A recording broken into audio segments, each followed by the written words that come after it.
Bonjour à tous et à toutes, merci de nous retrouver pour cette nouvelle édition de TLS+. Aujourd'hui, nous allons parler technologie. Technologie parce qu'il y a 12 ans, presque jour pour jour, naissait le Bitcoin. Ou le Bitcoin, non, on m'a dit de dire le Bitcoin. La première monnaie virtuelle décentralisée. Il faut avouer qu'en dehors de quelques initiés et quelques geeks, comme on disait à l'époque, le Bitcoin était plus que virtuel. Il était considéré comme une nouvelle technologie informatique, donc incompréhensible pour le plus grand nombre. Bitcoin, crypto-monnaie, blockchain, tout ça n'était qu'un jargon informatique peu attirant. Par contre, 10 ans plus tard, tout le monde n'avait que ce mot à la bouche, Bitcoin. Que des spécialistes, sans pour autant mieux maîtriser la technologie. Le Bitcoin était devenu synonyme de fortune, de nouvel Eldorado pour les petits épargnants et autres pseudo-traders en devenir.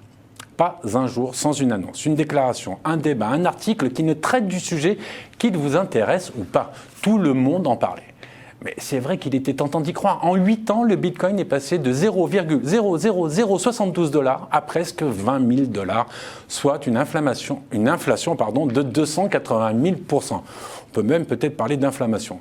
Oui, en principe, ça n'existe pas. D'ailleurs, il n'aura fallu que quelques semaines pour que le soufflet ne retombe et que le Bitcoin soit rangé dans le rayon des illusions perdues et des fausses promesses. Alors vous allez me dire, oui, mais bon, tout ça c'était il y a 2-3 ans. Pourquoi revenir sur ce sujet ?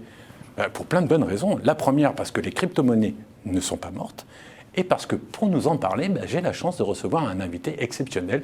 Le premier youtubeur francophone spécialiste des crypto-monnaies qui s'appelle, vous allez le savoir tout de suite.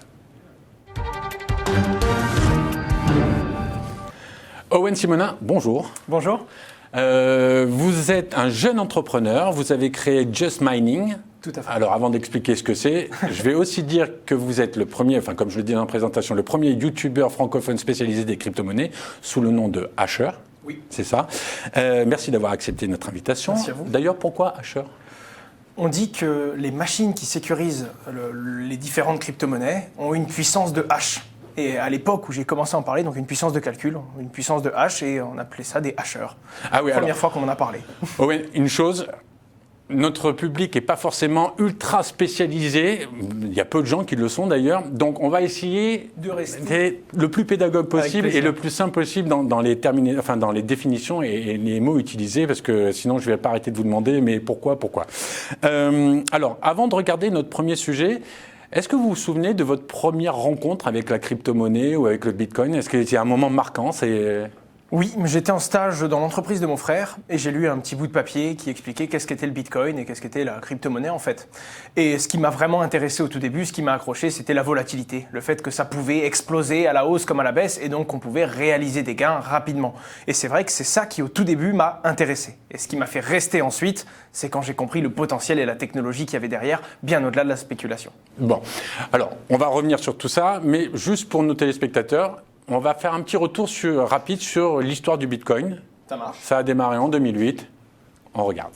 C'est en 2008 que dans l'indifférence générale est créée une monnaie virtuelle sur la base d'un document de travail, le Livre blanc, publié par un certain Satoshi Nakamoto, un pseudonyme derrière lequel se cacherait un ou des individus jamais identifiés jusque-là. Après sa création, le Bitcoin évolue pendant plusieurs années hors des radars du grand public, n'intéressant guère que les geeks ou les blanchisseurs d'argent sale. Il y aura toujours des conflits dès lors que quelque chose de nouveau apparaît. Je ne dirais pas que je suis super confiant, mais oui, je pense que c'est une technologie, un protocole qui vaut la peine qu'on y regarde de plus près, au lieu de tirer des conclusions hâtives. En 2013, le Bitcoin, qui ne valait quasi rien au départ, dépasse les 1 000 $ et commence à attirer l'attention des institutions financières. La Banque centrale européenne redoute un fonctionnement à la Ponzi, quand d'autres saluent son potentiel. Si le blockchain peut permettre de réduire les coûts, de réduire la main-d'œuvre nécessaire pour faire ces validations, réduire les coûts de transaction, mais c'est évident que c'est un plus pour le secteur bancaire. Une embellie de courte durée, puisque quelques mois plus tard, la crypto-devise doit faire face à sa plus grande crise, avec le piratage de la plateforme MTGOX, où s'échangeait la quasi-totalité des bitcoins en circulation. Le cours s'effondre et il faudra attendre plus de 3 ans avant qu'il ne revienne à son niveau de fin 2013. Quand j'ai placé mon argent ici, il y a 4 semaines, il y avait environ pour 260 000 $. Aujourd'hui, je n'ai plus rien. Ça a baissé depuis à cause de ce scandale qui a fait chuter le Bitcoin. Bitcoin. Mais c'est en 2017 que le Bitcoin devient un fait de société et connaît son apogée. La devise passe de 1 000 $ en janvier à presque 20 000 mi-décembre, une envolée qui hystérise les petits épargnants et autres pseudo-traders. Fin 2018, le Bitcoin repasse sous la barre des 4 000 $, devient synonyme d'illusion perdue et rappelle à tous que, comme le dit l'adage, les arbres ne montent jamais jusqu'au ciel. Owen, les arbres ne montent jamais jusqu'au ciel, mais il y en a quand même qui ont pas mal poussé, notamment le Bitcoin en 2017, comme on vient de le voir. Mais avant de parler de 2017, on va revenir en 2008. Est-ce que c'est vrai que la naissance du Bitcoin est due notamment à la chute de Lehman Brothers? Alors, la chute de Lehman, des c'est subprimes, globalement la crise des subprimes.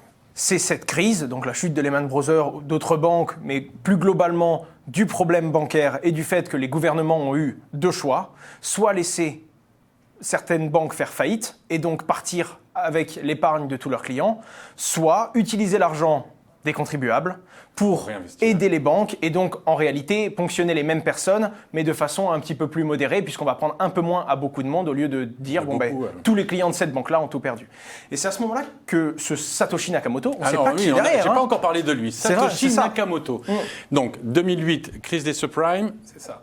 On se rend compte que les banques, il va y avoir un problème. Du coup, Satoshi Nakamoto, soi-disant, aurait créé le principe de la technologie de la blockchain et le Bitcoin. Alors, ça fait 3 informations. Satoshi Nakamoto, c'est qui? Il est où, ce monsieur? Alors, c'est un pseudonyme.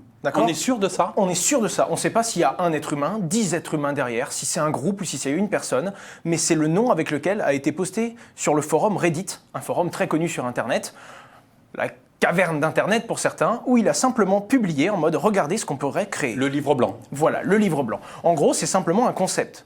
D'ailleurs, il faut savoir qu'on a le nom blockchain est arrivé après sur cette technologie. Oui, au début, il a juste montré, regardez, un moyen d'échanger sans banque, sans institution, de particulier à particulier. Le peer-to-peer, ce qu'on appelle le peer-to-peer. Et le vrai nom barbare du Bitcoin au début, c'était peer-to-peer Electronic Cash System.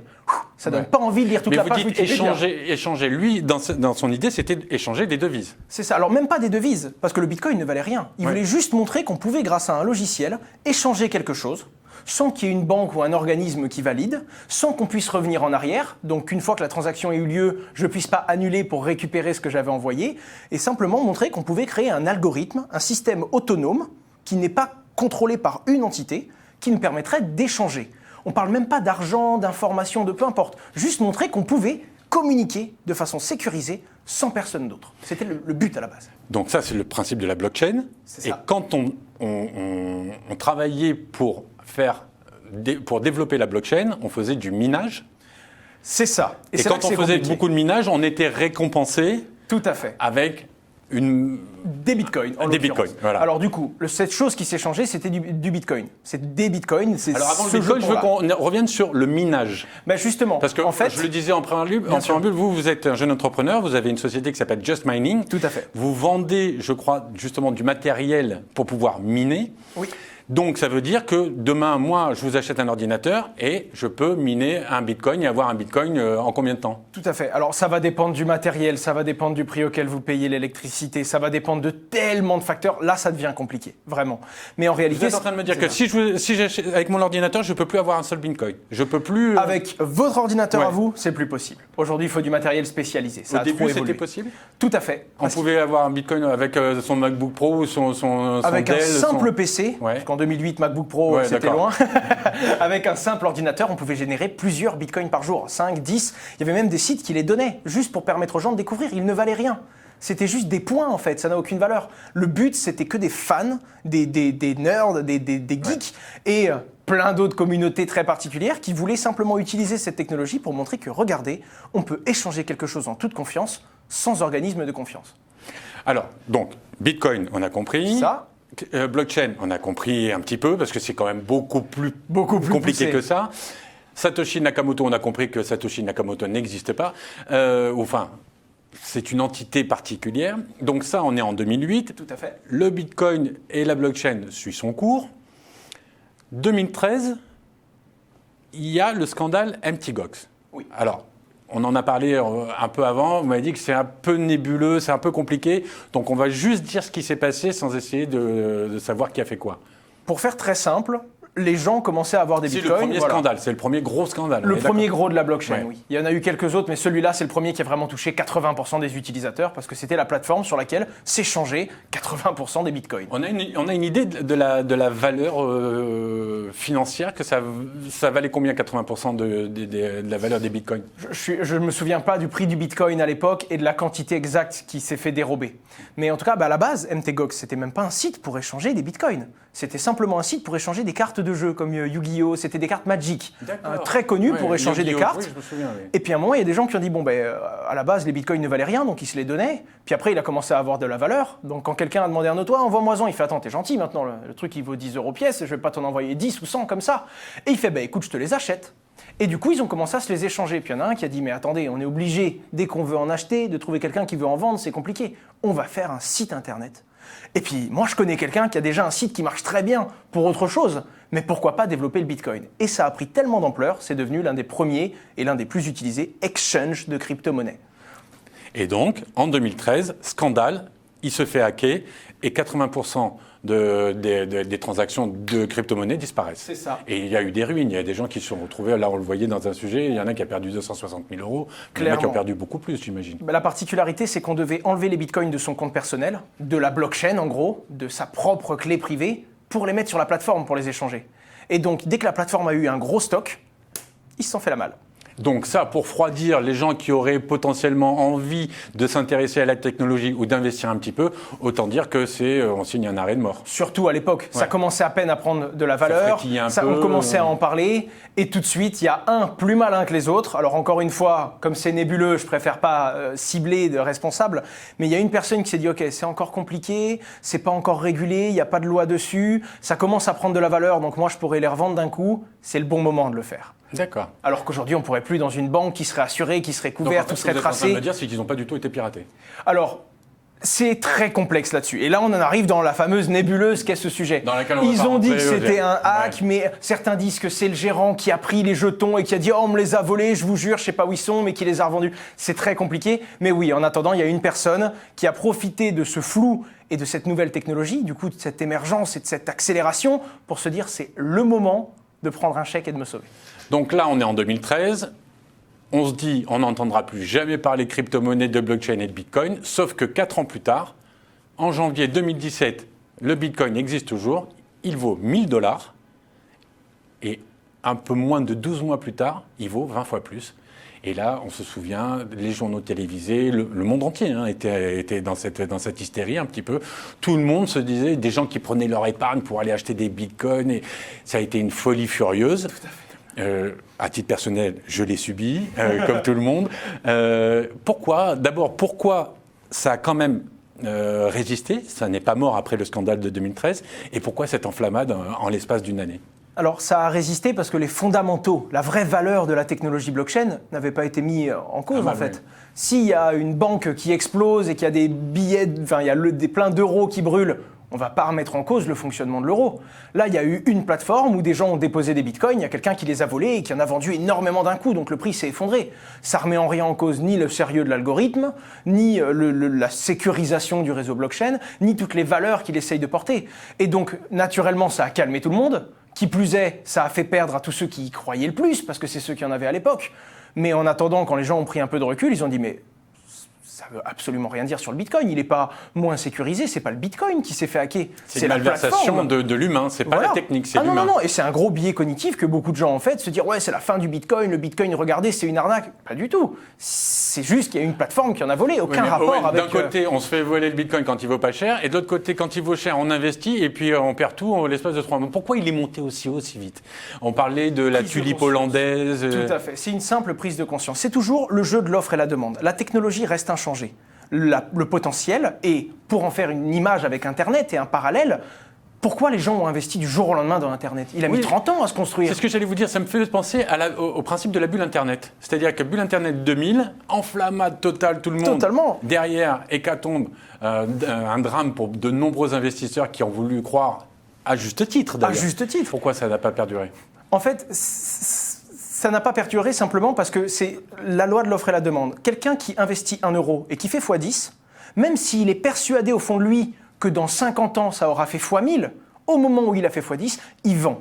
Parce que les marchés financiers veulent que quelqu'un qui a pris des gros bénéfices liquide une partie de sa position pour sortir, récupérer son argent. Et un vendeur va donc faire rebaisser le prix. Et donc, quel que soit le vrai potentiel de la technologie, et Internet nous l'a prouvé, Internet a mis 30 ans à se construire. Le protocole TCP/IP, pour devenir l'Internet qu'on connaît aujourd'hui... TCP/IP. Ouais, très compliqué. Mais justement, on ne sait toujours pas comment fonctionne Internet, ce fameux protocole TCP/IP. Ouais. Pourtant, on l'utilise tous. Ouais. On l'a dans nos poches. Ouais. On est arrivé à la phase évidente de la technologie.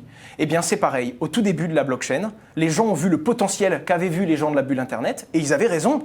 Mais en attendant, c'est pas parce que la blockchain et la technologie des crypto-monnaies peuvent changer le monde que les crypto-monnaies qui existent aujourd'hui sont celles qui vont le faire. Et donc, il y a des gens qui sont arrivés, qui ont investi dans tous les sens, les crypto-monnaies ont explosé, et naturellement et mathématiquement, ceux qui étaient là avant, qui ont mis 1 000 € et qui se sont retrouvés avec 100, 200, 300 000 €, eh bien, ils ont, comme on dit, dumpé. Ils ont vendu pour transformer leurs 300 000 € en valeur qu'ils allaient conserver. Et donc, ça redescend. Vous dites que c'est une technologie qui peut changer le monde.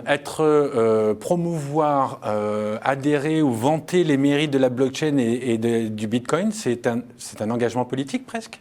Ça veut dire qu'on va contre la politique de la finance mondiale, on essaye d'être, c'est un peu marginal, on est rebelle quelque part, on veut la révolution ? On prouve une vraie volonté de décentralisation. Et on en revient à ce qui s'est passé en 2008. Pourquoi Satoshi Nakamoto a fait ça ? Quelle est la raison qui fait qu'il a voulu faire ça ? Parce qu'un jour, il s'est levé et il s'est dit « Mais qu'est-ce qui se passe si ma carte bleue ne marche plus ? C'est un bout de plastique. Puis je ne vais plus travailler. On va me payer sur un compte. Ma carte bleue ne marche plus. Puis si je ne vais plus travailler, mais qu'est-ce que je fais de mes journées ? Enfin, toute ma vie n'a plus de sens. Si je n'ai pas de moyen de conserver ma valeur, de conserver ma confiance quand j'échange. Si le jour où je donne un billet à un commerçant, il ne me fait plus confiance, il pense que c'est un faux. Si on n'a plus de moyen de communiquer, si d'un coup les banques ne nous répondent plus, les gouvernements, comment est-ce qu'on peut faire ? Il n'existe aucune solution à l'heure actuelle. Mais là, vous êtes en train de m'expliquer ce qu'a fait Maduro avec le Venezuela, avec la chute des cours du pétrole. Il a créé son pétro vénézuélien. Oui, mais c'est différent. C'est une crypto-monnaie ? Tout à fait. C'est une crypto-monnaie, mais elle ne fonctionne pas comme les autres. Le Bitcoin est vraiment autonome, décentralisé, c'est celui qui porte le plus de valeur. La décentralisation, donc c'est tous ceux qui l'utilisent qui le contrôlent, il n'y a pas une entité ou un gouvernement. Il est immuable, impossible de le faire tomber. Même si Facebook, Google et Amazon se rejoignaient, ils ne pourraient pas arrêter la boule de neige qui est devenue le Bitcoin. Bref, toutes ces valeurs-là ne sont pas portées par cette crypto-monnaie-là. Il faut bien comprendre que la technologie de la blockchain offre plein de solutions.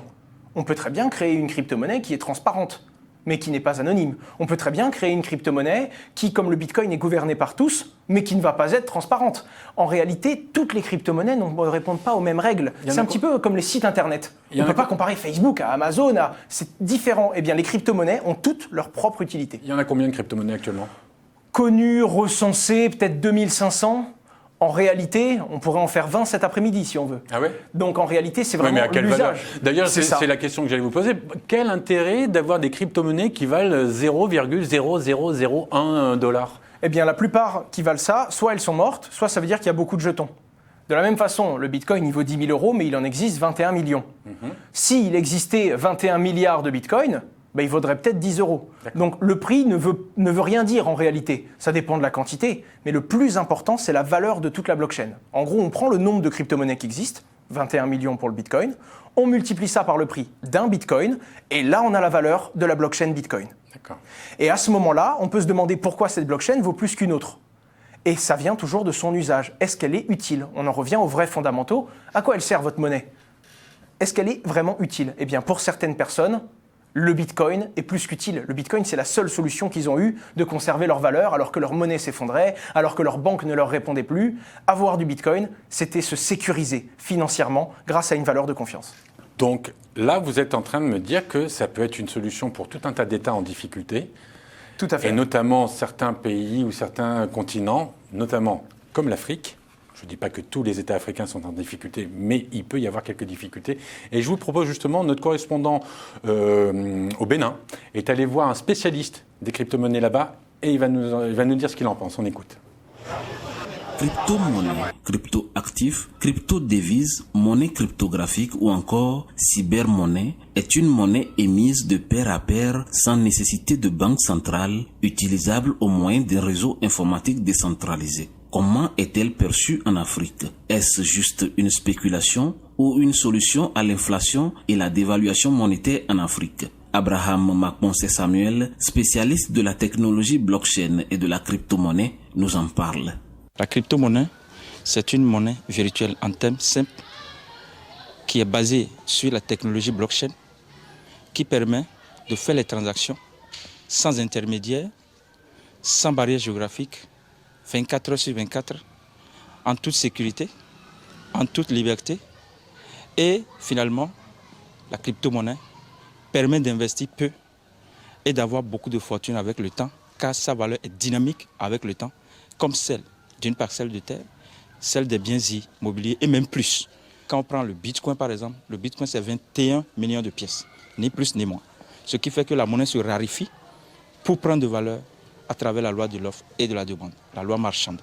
Donc la crypto-monnaie, c'est une monnaie du peuple par le peuple, parce que là, c'est le peuple qui décide de sa valeur et non une élite qui s'assoit au sein d'une banque centrale pour dire voilà, telle monnaie doit valoir telle. Et l'autre chose, il y a égalité paritaire et parité égalitaire parce que contrairement à la monnaie fiduciaire où 1 euro fait 655 francs CFA, la crypto-monnaie, elle a une valeur universelle.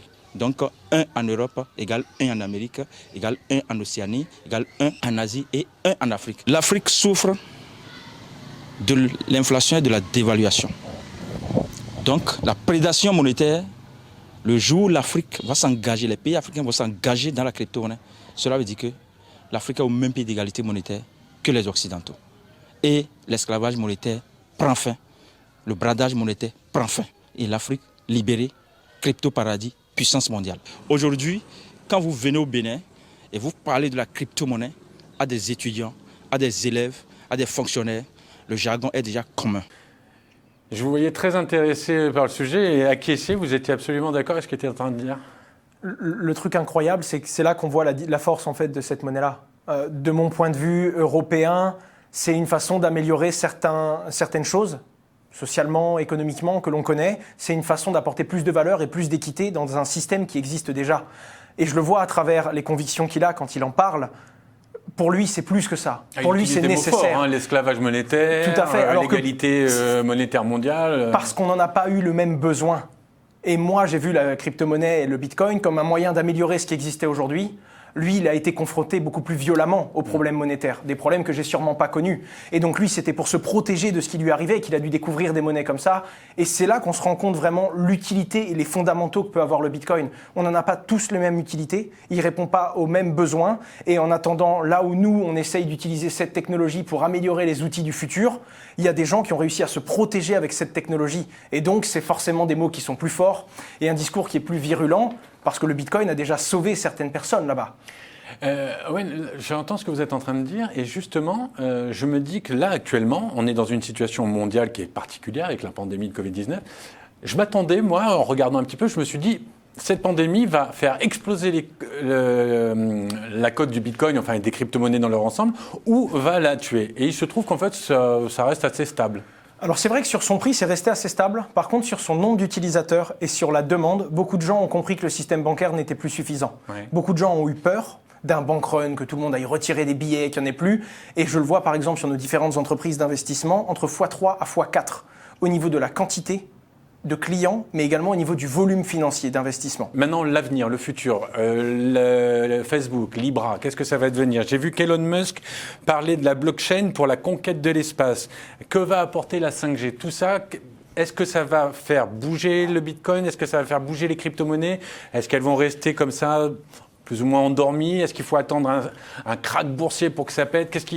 Les gens qui vous regardent, qui ont un petit wallet avec 400, 500 euros et qui espèrent qu'un jour il fera plus de fois 50 000 ou 280 000%, comme on l'a vu en début d'émission, qu'est-ce que vous leur dites? Pour moi, c'est un changement de phase qu'on attend. Schopenhauer disait « Toutes les révolutions passent par 3 phases. Au début, le ridicule. Appeler quelqu'un à l'autre bout de la planète sans fil pour lui parler, ridicule. Puis ensuite, danger, la 2e phase. Quand on se rend compte, c'est vrai, il y a vraiment mes ennemis qui peuvent communiquer à distance. Là, c'est un danger, parce que moi, j'ai pas cette technologie, je suis en retard. Et si on est en guerre, ils ont un avantage. Et la 3e phase, c'est aujourd'hui. Comme on l'a dit tout à l'heure, on s'appelle à l'autre bout de la planète sans même s'en rendre compte, c'est évident. La téléphonie, c'est évident. Eh bien, je pense que c'est ça qu'on attend sur la blockchain. On est sorti du ridicule, on a prouvé que ça avait des preuves. Maintenant, on est dans le dangereux. Il y a des gouvernements qui en ont peur, qui veulent se protéger. Les établissements financiers, soit l'adoptent en disant oui, c'est l'avenir, soit se comportent comme des dinosaures en disant non, c'est une arnaque, il ne faut pas aller là-dedans parce qu'ils ont compris que ça allait détrôner leur place, ou simplement les remettre en cause. Et donc ce qu'on attend aujourd'hui, on est dans la phase vraiment du danger, la phase de la peur, et on attend d'aller à la phase de l'évidence, quand la blockchain sera dans notre poche et qu'on ne connaîtra même pas le nom du protocole qu'il y a derrière parce qu'on l'utilisera et ça marchera très bien, on n'a pas besoin de savoir comment ça fonctionne. Et pour passer de ce dangereux à cette évidence, ce qu'il faut, c'est des usages, des applications. Et donc, il faut que le prix continue de swinguer. Il faut qu'on continue d'en parler à la télé pour qu'il y ait des gens qui disent « Oh, c'est monté, je vais m'y intéresser. » Ah, mais en fait, ce qu'il y a derrière, c'est intéressant. En fait, ce qui est sûr pour l'instant, c'est la spéculation. C'est ça. Mais tout comme Internet au début. Pourquoi ça a explosé d'un coup et ça s'est effondré? Internet, c'est l'outil incroyable qu'on a aujourd'hui. Mais au tout début, les tout premiers qui s'intéressent à une technologie, ce sont soit les quelques fans qui comprennent l'ampleur du truc, soit 99%, ce sont des spéculateurs. Les investisseurs sont les premiers arrivés. Et c'est quand ils mettent des fonds que ça swing, qu'il y a des gros gagnants, des gros perdants, des grosses histoires, mais qu'on commence à mettre de l'argent pour développer la technologie et qu'on finit par développer des vraies solutions utiles. Rapidement, la 5G, ça va changer quelque chose sur la blockchain, sur la... Je pense que ça va augmenter encore plus l'accessibilité à Internet, qui est une porte d'entrée obligatoire pour utiliser la blockchain. Et encore obligatoire, des gens commencent à bosser sur des méthodes pour mettre à jour les blockchains par satellite, par exemple, sans Internet. Mais oui, pour moi, là, ça va accélérer, puisque ça va rendre Internet accessible encore plus. Libra, Facebook, quand ça sort, on en prend? Non. Alors attention. Je ne pense pas. Alors, n'en prenez pas pour espérer le voir monter, parce que ce sera un stablecoin, une monnaie stable. Et encore une fois, à la base, c'était une crypto-monnaie, ça se voulait un peu plus décentralisé. Petit à petit, le régulateur américain a serré les boulons, et on est de plus en plus... Libra, ça ressemble de plus en plus à un nouveau PayPal. D'accord. Donc, on s'éloigne des valeurs de la crypto-monnaie. Bon, Owen, on va laisser la place, on va dire au revoir à Owen, on va laisser la place à Asher. Vous faites des vidéos sur votre chaîne YouTube toutes les semaines. Vous faites un travail absolument remarquable. Moi, je regarde. Beaucoup. Non, moi, j'ai une des raisons pour lesquelles j'ai tenu à vous inviter. Et je crois qu'Asher a un rendez-vous à donner à ses YouTubeurs. On a essayé, dans la limite de la décentralisation, on s'est dit, mais on essaye de promouvoir une technologie qui fonctionne de particulier à particulier, sans tiers de confiance, mais on se rend compte que YouTube, Twitter, Facebook, ce sont des tiers de confiance, et on leur donne toute notre confiance en publiant du contenu que là-bas. Ce qui fait que si ces gens, en un simple clic, veulent nous faire disparaître, on n'a plus nos canaux de discussion, on ne peut plus s'adresser à notre communauté. Et donc, on a créé le site asher.com pour notre communauté, et pour pouvoir toujours garder cette communication, quelle que soit la censure qu'on pourrait rencontrer à l'avenir. Si tant est qu'on soit censuré, parce que je le rappelle, tout ce qui est centralisé n'est pas non plus à bannir et à remplacer. Mais il faut toujours avoir un plan B, et il faut toujours savoir qu'il y a une porte ouverte quand tout va mal. J'ai même pensé à faire de la télé. Non. Owen Simonin, merci beaucoup. Un plaisir. Ça m'a vraiment fait plaisir de faire votre connaissance. J'espère que si je vous réinvite pour parler, Avec plaisir, quand vous voulez. Ok, très bien. Donc, Asher, YouTube, Owen Simonin, Just Mining. Moi, TLS+, Télésud, TLS+. Je vous dis à très très bientôt. On se retrouve très vite pour une nouvelle émission. D'ici là, continuez à vous informer en regardant Télésud. Au revoir, merci. Au revoir.